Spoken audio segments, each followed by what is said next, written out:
Now what I have here is kind of a halfway finished study, and I've ended up in this kind of murky middle ground. There's contrast and there's some general shape read, but it's getting muddy. Unlike the previous assignment, this time I did not start with a clear 3-value breakdown and then subdivide from there. Instead, I worked in, frankly, what's a much more normal way to paint, which is just start putting value on the canvas. No rules, no structure, just look at the reference and start painting. Now the issue with this is that sometimes you lose that clarity, or you never had it in the first place. Well, what I'm going to advocate here is, instead of trying to fix it with brushstrokes, to instead fix it with adjustment layers. You can think of adjustment layers as a way to make overall changes without actually covering up anything you've already painted. Now, to introduce this concept, I'm actually going to switch to a photo of some sheep for a minute, because photos are actually a really compelling way to see the power of adjustment layers. So first I'm going to turn these sheep into black and white, and they kind of get lost. All of a sudden we had this really obvious separation between grass and between the rocks. When it was in color, it was easy to see. As soon as I make it black and white, it becomes clear that those values are actually really similar. And when you zoom out, you can't tell the difference between where are there rocks and where's there grass. Now here I'm going to change the colors and the values a little bit. See the difference? Now if you kind of let this sink in for a minute, it looks like this could have been a believable photo. In fact, I didn't actually change the colors at all. All I did was use adjustment layers to change the values. And the difference is huge. Watch when I make this one black and white. Now the grass is darker. The rocks are not only lighter, but they're also lower contrast. And then I took the sheep that were silhouetted against the sky. Well, I made them darker. But then these other sheep that were silhouetted against the rocks and the grass, I made them lighter. So we have these light sheep down here, dark sheep above. And the reason I did that is because now they are easy to see. Their silhouette stands out relative to the background values. All of these steps I did here are essentially the same as we did in that last assignment. We looked at a complicated set of highly detailed textures and a lot of objects in the frame. And then through some artistic license, we simplified it, right? So now we have fewer overall values, especially when seen in black and white. This just clarifies the image. It makes for a better postage stamp if you want to think of it that way. Cool. Okay, so that is essentially why you would want to use an adjustment layer. Good for making sweeping changes. But how do we do it?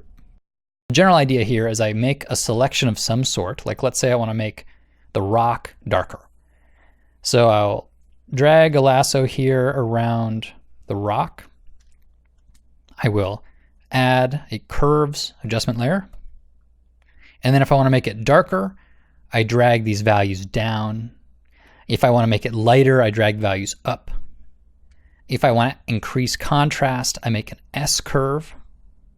If I want to reduce contrast, I make a negative curve. Now, I go into great detail about the curves adjustment layer and all the other adjustment layers in digital realism. So for now, this is going to have to do. Know that I will often use curves to darken things down a little bit or to make kind of overall changes. But the really nice thing is that it doesn't change any of these brush strokes. I can toggle off this adjustment layer. All these brush strokes have stayed there. So you're just making sweeping changes. So once again, I could select, we'll say I want to do the background. Let's see.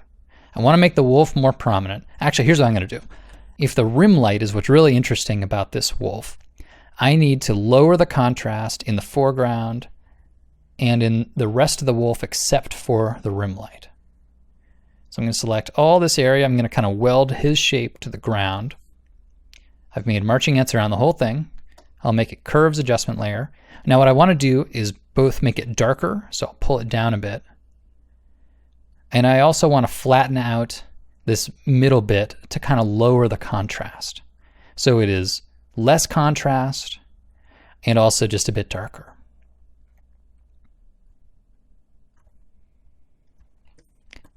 Let's see, what else do I want to do now? Maybe now I want to lighten the background a little bit.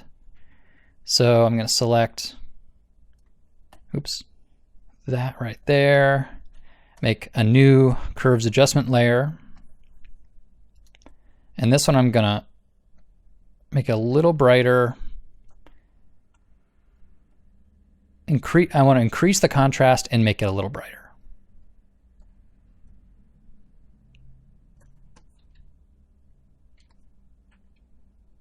Okay. And then I want to make one more to really kind of call out this this nice rim light. So I'm going to drag a little selection around where I want it to be lighter. Okay, and make a curves adjustment layer and just kind of brighten it up. Now the nice thing about any of these adjustment layers is that the initial selection is not final. All you need to do is go into this black and white layer mask thumbnail and begin painting. So here, if I paint with black, it will reduce the area that is affected by that adjustment layer. Or if I paint with white, it expands it. So you can kind of lay in a general adjustment, and then using the paintbrush with black and white, you can kind of refine that shape. Especially with this area here, with these nice fur brush strokes, I actually kind of want to paint that in manually. So I'm not painting with white paint here. I'm just painting where I want the adjustment layer to affect. Yeah, okay. So then, what am I left with? I think the wolf got a little too dark. Now here's the great thing. I wasn't naming these, although you could be, but this adjustment layer is what's affecting the wolf. I can go back here by clicking on this little black and white adjustment layer icon, and I can change these values. This is all live, nothing is permanent. But by selecting these areas and then applying an adjustment layer to them, what I'm doing is I'm making large scale changes without losing all these individual little brush strokes. So I can zoom out and say, you know, I think the wolf could still be a little lighter, maybe like that.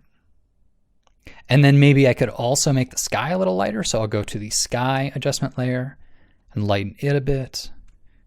So you can see this is totally different from the brushstroke approach. You know, you might assume all digital painting is one brushstroke after another. Well, Photoshop gives you these great tools to make, I would say, uniquely digital adjustments. But the idea is very much what a painter thinks about. I just think it's a little easier to make these big changes when you're in the middle of a painting with an adjustment layer instead of with brushstrokes.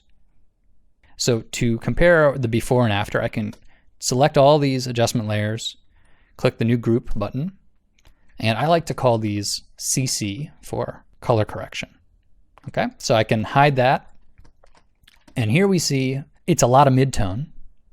And then with a little bit of value control, I've really separated it out. So we have rock, we have wolf, background. There's still subtle value variation within these large shapes of value. But here we've come back to the goal from the last assignment, which was start with big simple values and then add subtle changes within those values.